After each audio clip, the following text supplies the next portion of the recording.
Hey everybody, as always, I hope you're doing well out there. Today I'll be doing a quick video to show you how to use the Do Not Disturb feature on your Fitbit Inspire 2 activity tracker.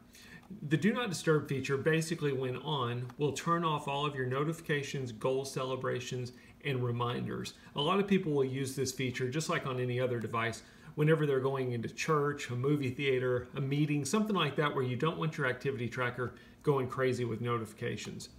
So there's a couple of different things you're going to want to look at on here. The first is the way the settings are, the basic settings are for your Do Not Disturb. They basically give you some options of whether or not you want to get notifications when you're doing an activity or not. So if you're in the weight room and you don't want to be getting notifications, you can set that here. So we're going to turn on the screen. We're going to swipe down to our settings.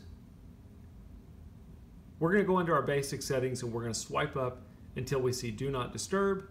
We're going to click on that, and you're going to see you've got a couple options. You can have Do Not Disturb on, but then you've also got an exercise notification option. So do you want Do Not Disturb on when you're doing an exercise? Do you want your notifications, or do you not want notifications? So this is your global notifications, and then this is for exercise. Not only that though, once we go back, you can also get to Do Not Disturb from the quick access screen. So where we went into basic settings, if we press and hold the two side buttons, that'll take us into our quick settings.